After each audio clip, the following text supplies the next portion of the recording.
سلام و سلامتی دارم خدمت هم اعضای گروه شهدای رای آزادی افغانستان، برادران، دوستان، شخصتان، خوارای من یا خوارای ما، خدا که نجور آرام باشین، روزای خوش و خوبی را بخیر سپری کرده باشین.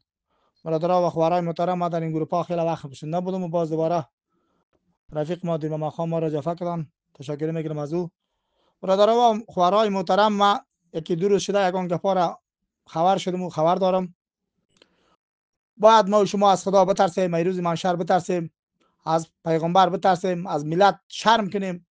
امروز جناب احمدی مسعود در مشهد آمده، چیز اونو را بده برای خود جمع داره، عکس‌های تصویری پایان بالا و بده خیریت است.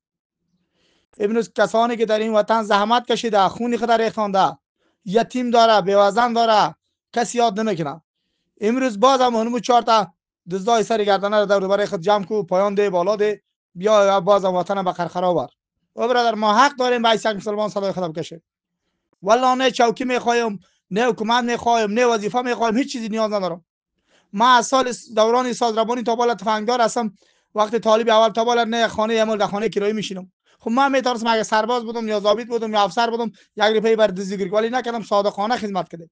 مثل مزارت دیگه ما گفتیم دولت خانه خودی ماست، افغانستان خانه خودی ماست. برادر محترم، امروز من میبینم کمپین واکسین شروع شده. این جنابایی که تو جمع میکنی، جلسه میکنی، اینا در کدام جنگ بودن؟ این 20 در اختیارشان بود، ضربتی در اختیارشان بود، تیارات در اختیارشان بود، رتبه های عالی در اختیارشان بود. چه کردن؟ از این رقمی حکومتی تو جور میکنی، حکومت طالب 100 درجه خوب است. در حکومت طالب شراب نیست، زورگویی نیست، ظلم نیست. حکومت هر حکومت مشکل داره. اینو در امریکا مشکل است، در پاکستان مشکل است، در هندوستان مشکل است، در ترکیه مشکل است، هر حکومت است. من سر همه برادرها سلام میکنم که برادرها امروز فردایتان متوجه باشه. دیگه یتیم و صغیر با ما بس است. سنگایی که همین قپل و پیسه که می جنابا مصرف کردن در سنگای شیرپور و دشتی برچی، اگه سری 4 ملت افغانستان میکردن خب نمیشد. ببینید از این سری افغانستان تا این سری افغانستان برای یک مرگ کسی نمیگه. من طرفدار طالبم نیستم، لادی ضریبم نیستم، حقیقت در وقت میگم. امروز من میبینم این یا که جنگ میکردن چرا 1 سال گرفتن، چرا 6 ماه گرفتن.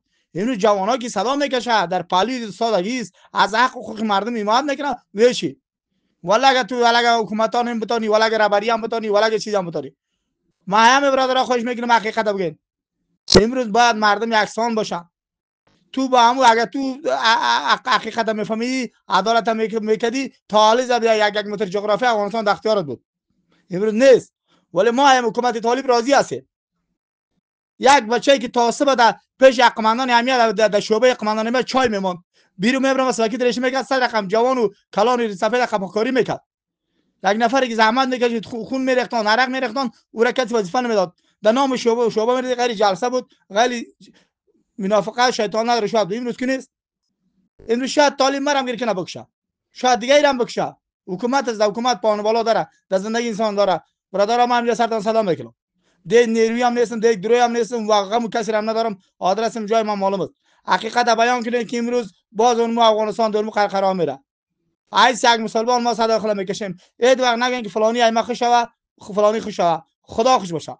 امروز تو میری جنابم میبینی، قطعی صحبت میکنی، او میاد در خانه خوشحال است، پیش حال اولادش. من احمدی مسعود دیدم و هزار تا یتیم و بیوه و بیچاره که اونجا به خاطر پدر خود، به خاطر برادر خود ای دیداش میره، تو یاد نمیکنی. امروز فردا پیش خدا تو مسئول هستی و آدمه نکو بلی یاد خدا. میگه سر سلام میکنم، نکو فایده نداره. خودت هم در بین مردم بسیار جای دخل کردی. این هر دیدنی که تو با مردم میبینی، 1000 دشمن بخت پیدا میکنی.